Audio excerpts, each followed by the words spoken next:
Welcome to this explainer. Have you ever stopped and wondered if you're truly alone in your own home? The text we're exploring today poses a really provocative idea. It suggests that unseen guardians, sentinels, if you will, might be standing by in your living room or your kitchen right now, literally just waiting to be noticed. So let's get right to the heart of the matter. Is there an angel in your house? The source material makes a really fascinating point here.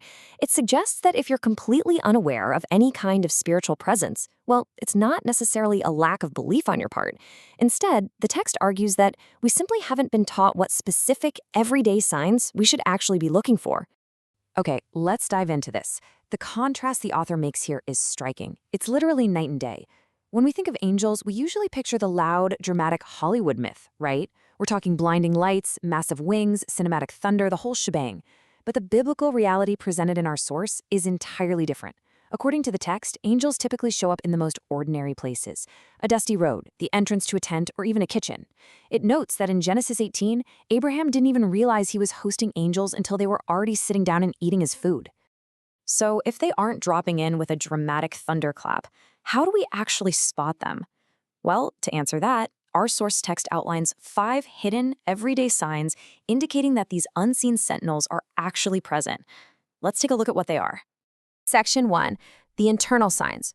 We are beginning our journey inward, looking at the deeply personal feelings and sensations that the text identifies as the first signs.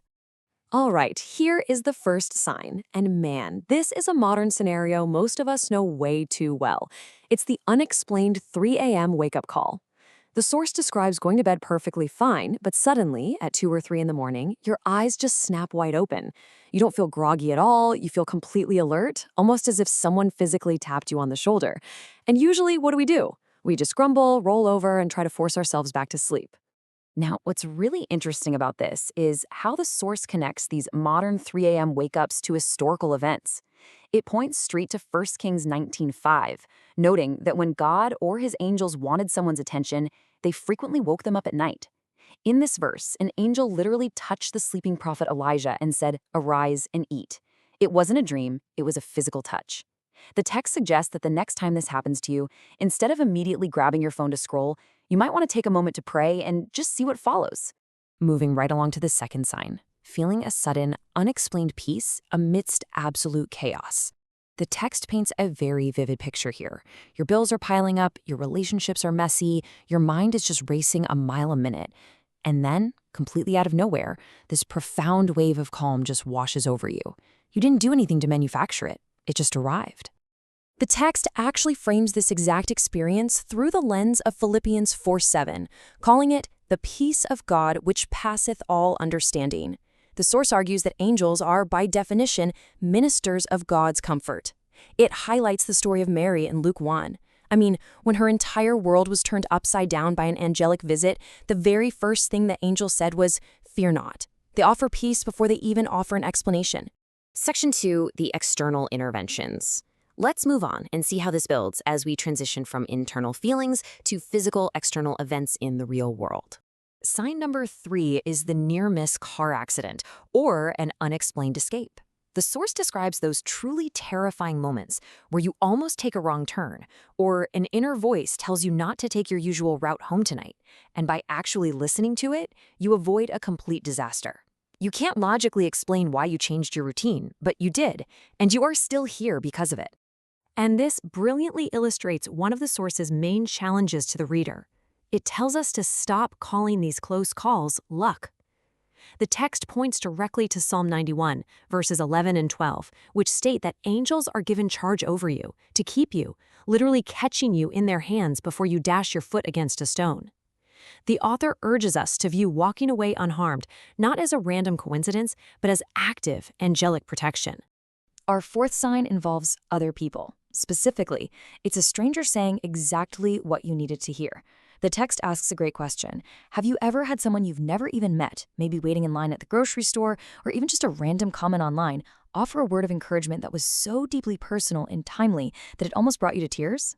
To explain this phenomenon, the source points straight to Hebrews 13:2, which advises us to entertain strangers, for thereby some have entertained angels unawares.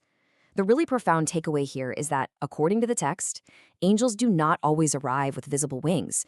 Sometimes they simply show up holding a coffee cup, ready to deliver the exact kind word you need at the exact right moment. Section 3. The subconscious messages. Now we are guiding you to the final and deepest category of signs, the messages received when the conscious mind finally rests. So sign number 5 is having a dream that feels way too real to be dismissed as just a dream. The text notes that these are the kinds of dreams where you wake up with your heart just pounding, the details are razor-sharp hours later, and you're left with either a stark warning or this overwhelming, lingering sense of being loved and protected. While most people shake these off and just go make breakfast, the source argues, we really shouldn't. To back this up, the text highlights just how seriously the biblical authority treats dreams. It points to Matthew 2:13, where an angel's warning to Joseph in a dream literally saved the young Jesus' life. It also brings up Genesis 28, where Jacob saw angels ascending and descending in his sleep. The perspective here is that while sure, not every dream is divine, some are genuine attempts to reach you when your mind is finally quiet enough to listen. Section 4. Your unseen sentinels. Let's transition into the practical application and explore what the source text actually advises us to do with this newfound awareness. So, what does this all mean for us? Well, the text summarizes some very actionable takeaways. When you get that 3 a.m. wake-up call, lean into it and pray. When that sudden peace washes over you out of nowhere, actively receive that calm. When a stranger says the absolute perfect thing to you, don't brush it off as a coincidence. Say, "Thank you, Lord." And when you have one of those vivid, heart-pounding dreams, write it down and document it. So the absolutely crucial point here is that the fundamental assertion of this source material is grounded in verses like Hebrews 1:14. The text asserts that angels are not just cute decorations on Christmas cards, and they definitely aren't fairy tales. They are presented as real, active, ministering spirits that are sent specifically to serve and protect you in your everyday life. Which leaves us with this final, really provocative question to ponder.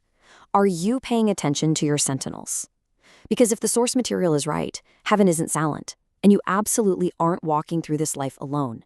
You just have to know what to look for. So I challenge you to view your everyday world, your home, and your routine through this fascinating new lens today. What might you notice that you've been missing all along?